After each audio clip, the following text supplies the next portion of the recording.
जय श्री श्याम मित्रों, स्वागत है आपका आपके विद्यालय के YouTube चैनल दुष्यंत विद्यापीठ सीनियर सेकेंडरी स्कूल मनोहरपुर पर।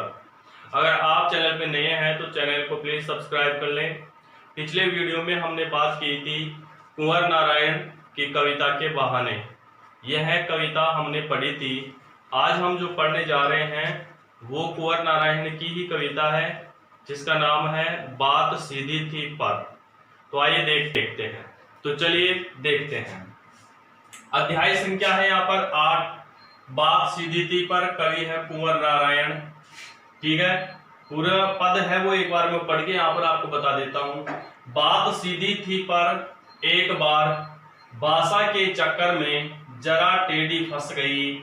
उसे पाने की कोशिश में भाषा को उल्टा पलटा, तोड़ा मरोड़ा, घुमाया फिराया कि बात या तो बने या फिर भाषा से बाहर आए। भाषा की ये इसका अर्थ है, ये यहीं तक है, लेकिन इससे भाषा के साथ साथ बात और भी पेचीदा होती चली गई। ये 2 लाइन बची हुई है। ये 2 लाइन मैंने यहां से इसके जस्ट नीचे लिख दी है। बोर्ड पे जगह कम थी इसलिए मैंने यहाँ पर इसको लिख दिया। 2 लाइन है ये। ठीक है, अब है जो इसके कठिन शब्द देख लेते हैं एक बार। बात का यहाँ पर कवि का अर्थ है तथ्य या संदेश। सीधी का अर्थ है सरल। एक बार चक्कर, चक्कर का अर्थ है उलझन या इच्छा। जरा का हो जाएगा थोड़ी सी। टेढ़ी का अर्थ है उलझ गई या अस्पष्ट हो गई। उसे पाने, बात को स्पष्ट करने। कोशिश, प्रयत्न। उल्टा पलटा, बदला। तोड़ा मरोड़ा, नए नए तरीके से कहना चाहा। घुमाया फिराया, बदल बदल कर देखा, स्थान परिवर्तित कर करके देखना। कि बात या तो बने बने का अर्थ स्पष्ट हो जाए या फिर भाषा से बाहर आए। बाहर आए का अर्थ है यहाँ पर भाषा की कठिनाई से मुक्त हो जाऊं। ठीक है, फिर आगे देखते हैं। लेकिन इससे भाषा के साथ साथ बात और भी पेचीदा। पेचीदा का अर्थ पेच के समान घुमावदार। और या दूसरा अर्थ है इसका अस्पष्ट हो जाना। पेच में जैसे चूड़ियां होती हैं और कील होती है, कील सीधी होती है, उसमें चूड़ियां नहीं होती हैं, तो यहाँ पर पेच के समान का अर्थ है अस्पष्ट हो जाना। अब देखते हैं भाषा इसमें खड़ी बोली है, मुहावरों का इसमें प्रयोग किया गया और पुनरुक्ति प्रकाश में अलंकार है। ठीक है, अब है जो इसकी व्याख्या देखते हैं। व्याख्या क्या कहती है यहाँ वैसे कि मैं थोड़ा सा वैसे बता देता हूँ आपको कि इसमें कवि ने क्या बताया है। कवि कुंवर नारायण अपनी इस कविता के माध्यम से यह बताना चाहते हैं कि एक बार मेरे हृदय में सीधे और सरल भाव थे, विचार थे, बात थी जिसे मैं दर्शकों को बताना चाहता था। लेकिन कवि होने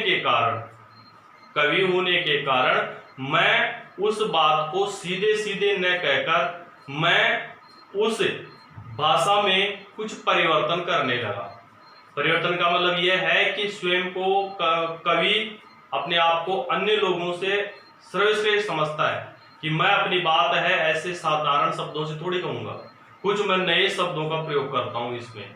तो जैसे जैसे वह नए शब्दों का परिवर्तन करता जा रहा था कवि, वैसे वैसे जो कवि की बात थी वह कवि की बात और ज्यादा उन शब्दों में उलझती हुई चली जा रही थी। जो बात कवि पहले कहना चाहता था वह बात धीरे धीरे क्या होती चली जा रही थी, अस्पष्ट होती चली जा रही थी। उस बात को प्राप्त करने के लिए कवि ने क्या किया, शब्दों को आगे पीछे किया, नए नए तरीके से कहना चाहा, घुमाया फिराया। कवि के मन में ये बात थी कि या तो ये बात मेरी जो मैं कहना चाहता था तथ्य और संदेश या तो यह बन जाए या फिर मैं क्या करूं, यह जो बात है जो अस्पष्ट हो गई इसको यहीं पर छोड़ दूं। लेकिन कवि है नए नए परिवर्तन करता चला जा रहा है और अंत में जो बात थी वो बात और भी पेचीदा होती चली जाती है, पेच के समान घुमावदार होती चली जाती है। जो मूल बात थी वह मूल बात है वह अस्पष्ट हो जाती है। तो आइए देखते हैं, अब इसकी व्याख्या करके देखते हैं क्या है इसकी व्याख्या। देखिए, प्रस्तुत पद में कवि कुंवर नारायण वर्णन करते हुए कहते हैं कि एक बार मेरे हृदय में सीधा और सरल संदेश था, या सीधी सी और सरल सी एक बात थी जिसे मैं दर्शकों को बताना चाहता था। ठीक है, भाषा के चक्कर में, लेकिन कवि होने के कारण मैं उसमें भाषा ही परिवर्तन करने लगा। कवि होने के कारण मैं उसमें भाषा ही परिवर्तन करने लगा, उनमें परिवर्तन शब्दों से और अधिक शब्द जोड़ने की मैं कोशिश करने लगा। लेकिन इस उलझन में जरा टेढ़ी फंस गई। जो मेरा मूल भाव था, मेरी मूल बात थी, वह आपस में क्या हो गई, उलझ गई, अस्पष्ट हो गई। यानी सीधी और सरल बात थी, शब्दों के साथ परिवर्तन करने से मेरी मूल बात थी, मेरा मूल संदेश था, वह मूल संदेश अस्पष्ट हो गया। उसे पाने की कोशिश में, उस मूल बात को स्पष्ट करने के लिए मैंने बहुत प्रयत्न किए, बहुत कोशिश किए कि मेरी पहले वाली बात है वह पहले वाली बात वापस बन जाए। भाषा को उल्टा पलटा, मैंने जो शब्द थे उन शब्दों को स्थान परिवर्तित करके देखा, उनके स्थानों को बदल बदल कर मैंने देखा कि मेरी मूल बात है ये शब्दों को बदलने से वापस आती है या नहीं आती है। तोड़ा मरोड़ा, मैंने उस बात को घुमा फिराकर नए नए तरीके से कहना चाहा। क्या कहना चाहा? नए नए तरीके से मैंने उस बात को कहना चाहा। घुमाया फिराया, मैंने उन स्थानों का फिर से, जो बात मैंने यहां पर नए नए तरीके से कहना चाहा नहीं बनी, तो फिर से मैंने क्या किया, उन शब्दों को मैंने उनका स्थान बदल बदल कर वापस फिर से देखा कि बात या तो बने कि जो पहले बात मेरे हृदय में थी, सीधी और सरल सी बात थी, वह सीधी और सरल बात क्या हो जाए, वापस मुझे प्राप्त हो जाए, वह मेरे सामने स्पष्ट हो जाए, या फिर भाषा से बाहर आए, या फिर मैं जो इस भाषा के साथ परिवर्तन कर रहा हूं, तो जो भाषा की कठिनाई है, इस कठिनाई से या फिर मैं क्या हो जाऊं, मुक्त हो जाऊं, स्वतंत्र हो जाऊं, आजाद हो जाऊं। लेकिन इससे भाषा के साथ साथ, लेकिन जैसे जैसे मैं इस भाषा के साथ परिवर्तन करता हुआ चला जा रहा था, बात और भी पेचीदा होती चली जा रही थी। वैसे वैसे यह बात है, यह मेरी बात सीधी और सरल बात थी, वह सीधी और सरल बात भी पेच के समान घुमावदार, अर्थात वह मेरे सामने अस्पष्ट हो गई और उसका अर्थ निकलकर मेरे सामने नहीं आया। इस प्रकार से हमने पहले पद की यहाँ पर व्याख्या देखी है। अब जो दूसरा पद है उसकी व्याख्या हम यहाँ पर देखते हैं। आइए देखते हैं दूसरा पद। सारी मुश्किल को धैर्य से समझे बिना मैं पेंच को खोलने के बजाय उसे बेतरह कसता चला जा रहा था, क्योंकि इस कर्तव्य पर मुझे साफ सुनाई दे रही थी तमाशा बीनों की शाबाशी और वाह वाह। आखिरकार वही हुआ जिसका मुझे डर था, जोर जबरदस्ती से बात की चूड़ी मर गई। अब यहाँ पर ये लाइन है, ये लाइनें यहाँ लिख दी एक छोटी, नीचे बोर्ड पे जगह कम थी इसलिए यहाँ पे लिख दिया इसको। और वह भाषा बेकार में घूमने लगी। अब इसे कठिन शब्दार्थ है वो देख लेते हैं। मुश्किल, कठिनाई या मूल समस्या। ठीक है, पेंच को खोलने के बजाय, खोलने के बजाय का अर्थ है स्पष्ट बनाने के बजाय, बेतरह बिना सोचे समझे, या ये दूसरा आप ले लेना नीचे, गलत ढंग से। ठीक है, कसता चला जा रहा था, परिवर्तन करता चला जा रहा था, क्योंकि इस कर्तव्य दिखावट या बनावटी, बनावटी ले लेना। ठीक है, बनावटी। साफ का अर्थ स्पष्ट। तमाशबीनों, तमाशा देखने वाले लोग। शाबाशी, प्रोत्साहन, वाह वाह, प्रशंसा या बड़ाई। आखिरकार अंत में भाषा की आवश्यक सजावट या कठिनाई, सॉरी ये इसका ये लेना, अंत, आखिरकार का आता है ये अंत में।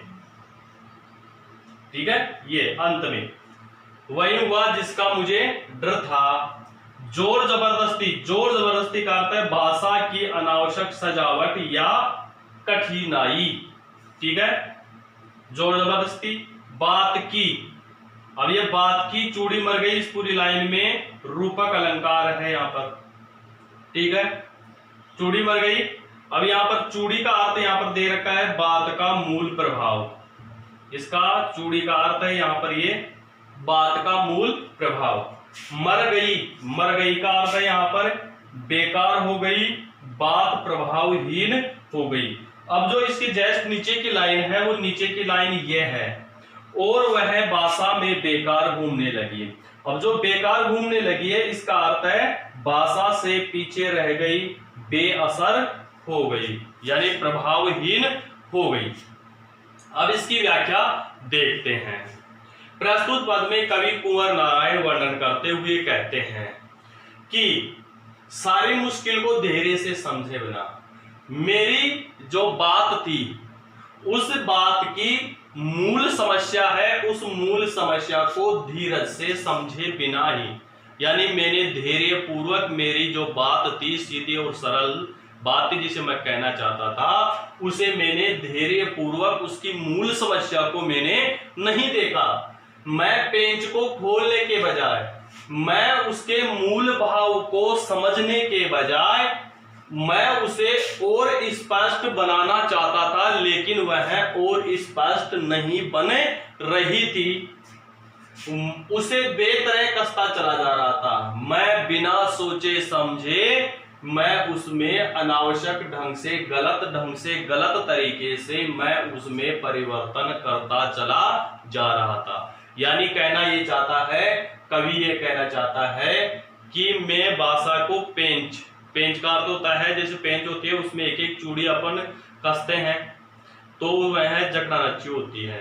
तो भाषा की जो मूल बात थी उस मूल बात को मैंने समझा ही नहीं था और मैं उसमें लगातार परिवर्तन करता हुआ चला जा रहा था। फिर आगे क्या हुआ, क्योंकि इस कर्तव्य पर मुझे इस प्रकार यह जो दिखावटी कार्य मैं कर रहा था, भाषा के साथ परिवर्तन करता हुआ जो कार्य कर रहा था, यह कार्य दर्शकों के लिए, लोगों के लिए कैसा था, दिखावटी कार्य था, बनावटी कार्य था। साफ सुनाई दे रही थी, मेरे कानों में साफ साफ स्पष्ट आवाज आ रही थी, मुझे सुनाई दे रही थी तमाशबीनों की शाबाशी और वाह वाह। जिस प्रकार से तमाशा देखने वाले लोग होते हैं और तमाशा देखकर उस व्यक्ति को प्रोत्साहन के रूप में उसकी क्या करते हैं, प्रशंसा करते हैं, उसकी बढ़ाई करते हैं। तो ऐसे ही मुझे दर्शक लोगों की क्या दिखाई दे रही थी, उनकी वाह वाह, उनकी प्रशंसा मेरे को सुनाई दे रही थी कि दर्शक लोग हैं वह भी जिस प्रकार से तमाशा दिखाने वाले व्यक्ति की बढ़ाई करते हैं, ऐसे ही अगर मैं इन शब्दों के साथ ऐसे ही परिवर्तन करता रहा तो लोग मेरे भी उस तमाशा दिखाने वाले लोगों के समान ही मेरा भी प्रोत्साहन और प्रशंसा करेंगे। आखिरकार वही हुआ जिसका मुझे डर था, और अंत में मेरे साथ वही हुआ जिसका भय मुझे पहले से लगा हुआ था। जिसका भय था वो मुझे शुरू से लगा हुआ था, वही मेरे साथ हुआ। जोर जबरदस्ती से भाषा की अनावश्यक सजावट या कठिनाई के कारण, जबरदस्ती भाषा परिवर्तन कर रहा था कवि, तो इसलिए यहां पर दिया है भाषा की अनावश्यक सजावट। मैं भाषा में जबरदस्ती अनावश्यक उसमें शब्दों की सजावट कर रहा था कि किस लिए, कि बात को स्पष्ट करने के लिए, लेकिन बात स्पष्ट न होकर अस्पष्ट होती चली जा रही थी। नीचे क्या बताया, बात की चूड़ी मर गई। जो मूल बात थी, सीधी और सरल बात थी, वह सीधी और सरल बात का जो प्रभाव था वह प्रभाव भी क्या हो गया, समाप्त हो गया। और वह भाषा थी, वह भाषा, वह बात, वह कथ्य, वह संदेश मेरे सामने बेकार हो गई, या वह बात मेरे सामने प्रभावहीन हो गई और वह भाषा में बेकार घूमने लगी। और इस प्रकार से जो मेरी पहले वाली बात थी, मेरे हृदय में, मेरे मन में जो दर्शकों को मैं सीधी और सरल बात समझाना चाह रहा था, वह बात थी, वह भाषा थी, वह भाषा मेरे से पीछे ही रह गई। और अब जो मैं शब्दों के साथ परिवर्तन कर रहा था, यह बात अब क्या हो गई, बेअसर हो गई। अर्थात इसमें वह पहले वाली कोई बात नहीं है, वह पहले वाला प्रभाव अब इस बातों में नहीं है। इस प्रकार से हमने ये दूसरे पद की यहाँ पर व्याख्या देखी थी। अब है वह अंतिम पद की व्याख्या और इसकी देखते हैं। देखिए अंतिम पद देखते हैं। अब यहाँ पर हार कर मैंने उसे कील की तरह उसी जगह ठोक दिया, ऊपर से ठीक ठाक पर अंदर से न तो उसमें कसाव था न ताकत। बात ने जो एक शरारती बच्चे की तरह मुझसे खेल रही थी, मुझे पसीना पोंछती देखकर पूछा, क्या तुमने भाषा को सहूलियत से बरतना कभी नहीं सीखा। इस प्रकार से इस पद को पढ़ा। अब इसके कठिन शब्दार्थ हैं वो यहां पर देख लेते हैं। हार कर, अन्य कोई उपाय नहीं होने पर, कवि है परिवर्तन करते करते क्या हो चुका था, हार चुका था। कवि के पास वहां पर अब कोई रास्ता नहीं था, कोई उपाय नहीं था। कील की तरह है, बेढंग की तरह है, बलपूर्वक। जिस प्रकार से कील होती है और उस कील को हथौड़ी से हम क्या कर देते हैं, दीवार में ठोक देते हैं। देखिए पेंच को ठोक के बताइए, पेंच को नहीं ठोक सकते। पेंच को तो एक एक चूड़ी होती है, उस चूड़ी को अपने को क्या करना पड़ता है, कसना पड़ता है। लेकिन कील होती है, उस कील को बलपूर्वक हम क्या करते हैं, उसे दीवार में ठोक देते हैं। उसी जगह ठोक दिया। अब ठोक देने का अर्थ क्या है यहाँ पर, कि कठिन भाषा में प्रकाशित कर दिया। जो भाषा मैंने परिवर्तित की, अब उसमें परिवर्तन होना संभव नहीं था, इसलिए मैंने उसी भाषा में, कठिन भाषा में मैंने अपनी कविता को प्रकाशित करवा दिया। ऊपर से देखने सुनने में या बाहरी रूप से, देखने और सुनने में तो कविता ऊपर से और बाहरी रूप से तो ठीक थी, ठीक ठाक का मतलब सही लगना, सही लग रही थी वो, पर अंदर से न तो उसमें कसाव, कसाव का अर्थ है यहाँ पर मजबूत पकड़, भावों का, विचारों का, ठीक है, अर्थ का मजबूत पकड़ नहीं थी। न ताकत, प्रभावशीलता। बात ने जो एक शरारती, शरारते का अर्थ है यहाँ पर चंचल या फिर तंग करने वाले, मुझसे खेल रही थी। खेल रही था का अर्थ है मजाक बनाना या हंसी उड़ाना। पसीना पोंछती, इसका अर्थ है, पसीना पोंछती का अर्थ है यहाँ पर घबराना, निराश हो जाना। पसीना कब आता है, जब व्यक्ति क्या करता है, कार्य करता है। कवि कौन सा कार्य कर रहा था, कविता के जो शब्द थे उन शब्दों के साथ परिवर्तन कर रहा था। सीधी और सरल बात को सीधी सीधी न कहकर उसमें अन्य शब्दों का प्रयोग करना चाह रहा था। तो वह प्रयत्न कर रहा था, कोशिश कर रहा था, इसलिए वह क्या हो गया, पसीना आ गया उसके उन शब्दों में परिवर्तन करते करते। तो वह घबरा गया कवि और निराश हो गया। क्या तुमने भाषा को सहूलियत, सहूलियत का अर्थ सुविधा पूर्वक सरल भाव से, बरतना काम में लेना, प्रयोग में करना। मन में बात हो तो उसे हमेशा ध्यान रखो, सीधी और सरल बात में ही उसे प्रस्तुत कर देना चाहिए। अगर हम उसमें अन्य शब्दों का प्रयोग करेंगे तो अपनी जो बात है, मूल बात है, जिसे हम सीधे और सरल शब्दों में कहना चाहते हैं, वह मूल बात है, वह पीछे ही रह जाएगी। उपमा अलंकार है और मानवीकरण इसमें अलंकार है, ठीक है। अब यहाँ पर इसकी व्याख्या है, वो व्याख्या इसकी देखते हैं। क्या है इसकी व्याख्या। प्रस्तुत पद में कवि कुंवर नारायण वर्णन करते हुए कहते हैं कि भाषा के साथ जो मैं परिवर्तन कर रहा था, उस परिवर्तन को मैं अधिक समय तक करते करते मैं क्या हो चुका था, थक चुका था। तो अंत में मेरे पास कोई उपाय शेष नहीं रहा। तो मेरे पास कोई उपाय न होने पर उसे कील की तरह है, मैंने उसे, उस भाषा को बलपूर्वक, बेढंग की तरह है, अनावश्यक तरीके से बलपूर्वक मैंने उस भाषा को क्या किया, उसी जगह ठोक दिया। मैंने उन शब्दों को, उन बातों को, उन कविता को मैंने जो शब्दों के साथ परिवर्तन किया था और जो कठिन शब्द मेरे सामने आए थे उस कठिन भाषा में ही मैंने उस कविता को प्रकाशित कर दिया, यानी मैंने वहीं पर परिवर्तन करना बंद कर दिया। ऊपर से ठीक ठाक जो मेरी बात थी, जो मेरी कविता थी, वह देखने और सुनने में, और देखने पर बाहरी रूप में वह क्या लग रही थी, सही लग रही थी, पर अंदर से, पर जैसे ही उसको पढ़ा जाएगा, उसके अर्थ ग्रहण किए जाएंगे, तो उस अंदर से का क्या अर्थ है यहाँ पर, न तो उसमें कसाव था, उसमें भावों की मजबूत पकड़ नहीं थी, उसमें अर्थ लेने की मजबूत पकड़ उसमें नहीं थी, न ताकत और न ही मेरी उस बात में प्रभावशीलता रह गई थी। जो पहले वाली बात में थी वह है पहले वाली बात, अब वाली जो बात है उस बात में वह प्रभावशीलता नहीं रही। बात ने जो एक शरारती बच्चे की तरह, इस प्रकार से जो मेरी यह बात थी, जो मेरा कथ्य था, मेरा यह संदेश था, यह है किस प्रकार से, जिस प्रकार से एक शरारती बच्चा, तंग करने वाला बच्चा जिस प्रकार से क्या करता है, परेशान करता है, उसी प्रकार से यह शब्द है, यह शब्द भी मेरे सामने कैसे थे, शरारती बच्चे के समान थे, जो मेरे शब्दों के साथ जुड़ नहीं रहे थे, भावों के साथ जुड़ नहीं रहे थे, मुझसे खेल रही थी। इस प्रकार से जो मेरी भाषा थी, मेरी बात थी, वह बात है, वह बात मेरे साथ क्या कर रही थी, मजाक उड़ा रही है, मेरी हंसी उड़ा रही है, यानी जो भाषा है वह भाषा भी मेरा साथ नहीं दे पा रही है। जिस प्रकार से एक शरारती बच्चा शरारत करके क्या कर जाता है, भग जाता है, वैसे ही ये शब्द भी मेरे साथ क्या कर रहे हैं, उस शरारती बच्चे की तरह है, मेरे साथ ये शब्द शरारत कर रहे हैं।